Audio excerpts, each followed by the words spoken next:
All right. What's up, everybody? Slick Rick Sweat Band. You know, got a little history going down through the years. Actually, through the years. We're doing it. I say since '83. So you count the time. I ain't doing the math on that, but started out with Central Groove. They want to know a little history about Central Groove. Managed by Eddie Best. Everybody's asking questions about the dealings with Kathy Hughes and also Moon Man. Well, our manager was Eddie Best. Moon Man was a promotion with WOL along with Kathy Hughes and her son Alfred. They was promoting as well. So, and they, I guess they took a liking to us. They put interest into us, a lot of interest to us, and they started promoting us. We was doing a lot of shows based off the Special How You Do album.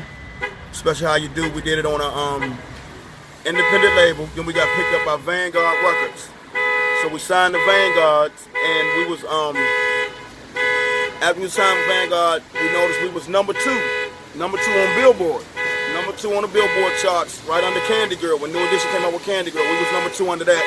But as youngsters, we didn't understand. You know what I mean? We didn't know what's going on. We didn't know the impact that we had. We were just having fun, man. Trying to look good and having fun. They used to say we was like the New Edition of Go-Go at the time. You know what I mean? And it is what it is. It was what it was. You know, we had fun. We was teenagers. I know a lot of these bands out here saying they're young bands, but in my eyes, you're not really a young band. If you just getting in the bands and you start in the band, you're 24, 25. We started when we was like 14, 15. You know what I mean? And we was on some major stuff. Actually, my man Wardell from Central Groove. You ain't realize that?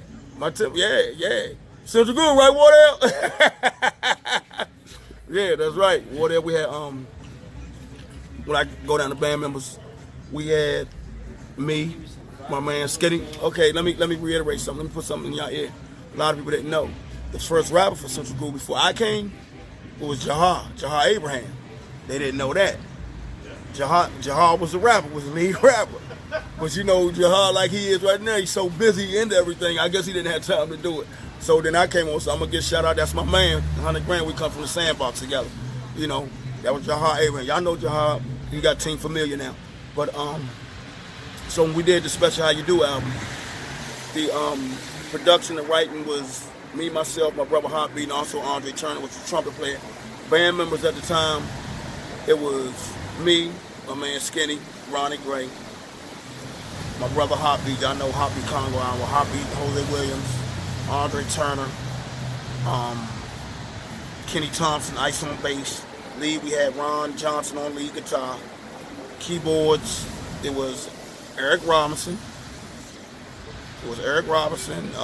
Donald Baxter. Then we merged with the band Uptown group, Crank Connection. We took Crank Connect. We had David Peterson on trumpet. Lorenzo played keys. Vaughn was on trombone. And Andre Turner. So we had a nice little horn section. You know, timbales. We had Jock Vaughn. Y'all know Jock. We had my man Wardell playing timbales as well. You know, everybody. You know, we went through change. We brought everybody in. But Wardell got too damn good for us and left us.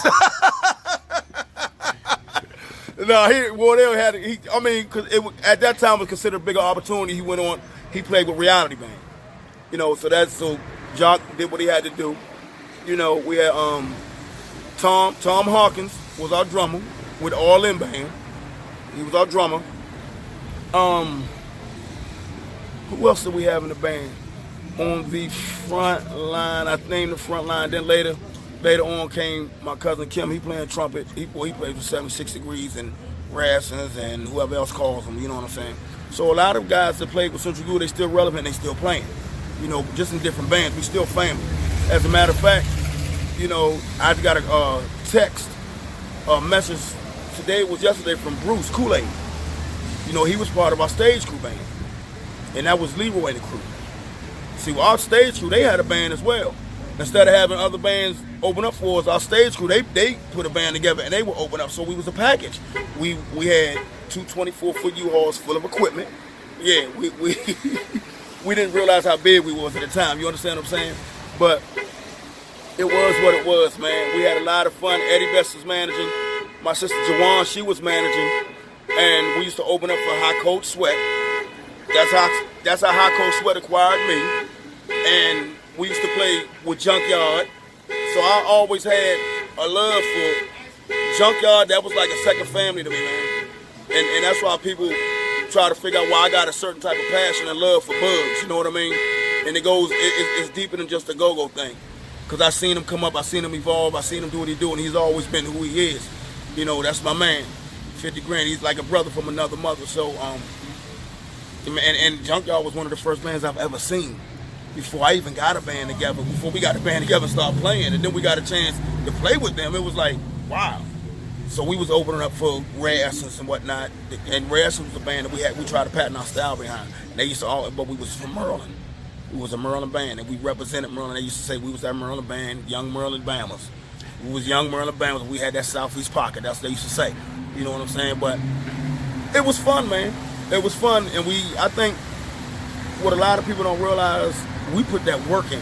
When I say put that work, I ain't talking about practice every Tuesday and Thursday, 2 hours. No, we practice every day after school, doing our homework. Then we go to rehearsal. And my line, what else? Central Groove rehearse every day, didn't we? Yeah, Stacy Lattisaw, Johnny Gill, all of us was in the same studio together rehearsing. And we didn't take it lightly. We were just funning at the time. We didn't look at it as a business and how big it could be. But I think we got longevity in this doing what we're doing because we have a passion for it. We got love for it, man. And it's real. It wasn't out. A lot of kids nowadays, a lot of cats, they in it for the girls. You know what I'm saying? For notoriety and all. It wasn't about that with us, man. We were just funning. A bunch of brothers to get together, have fun, and it's so ironic to this day. We all are still connected. We still brothers. We know we mothers and fathers and everybody know one another. We family. We still a family. We can get together.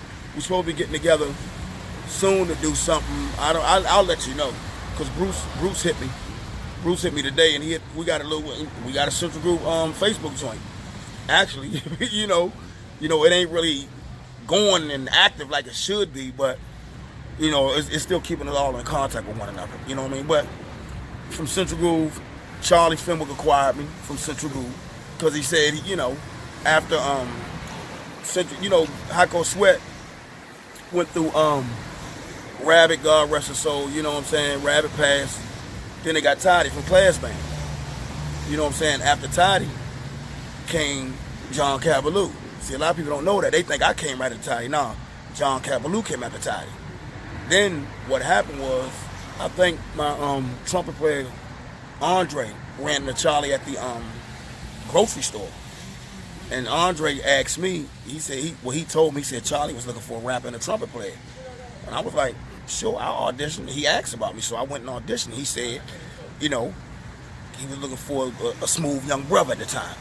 And my pimp gang was Jive Strong at the time. You did? No, I was just messing with you. I was a youngin', but I might say I was a little smooth at the time. I ain't gonna toot my own horn.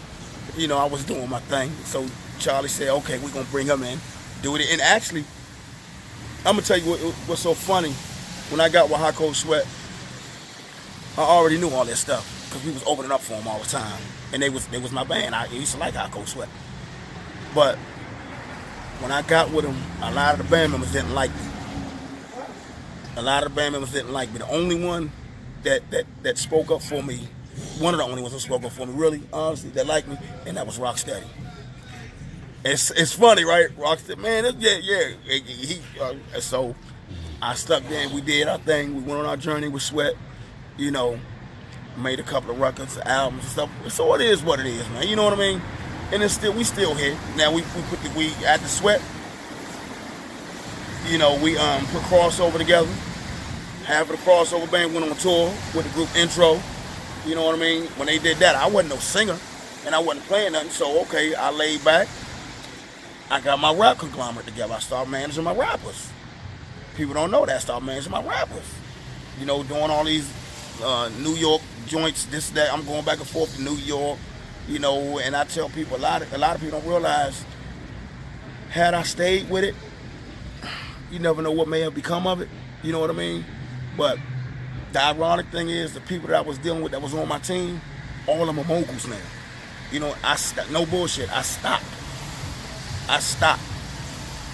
You know what I mean? I had my little rap group, but I was with the likes of, you know, Tune Kings and the Cypher, you know, Amon Ra, D-Dot Gillette and all that, you know, Derek D-Dot Gillette, Amon Ra, Muhammad. I had some girls rapping. I had Steph Level was my ace. You know what I'm saying? I had Hawk Islam. They had Drew Hill, University Rutgers. All of them that was part of my crew.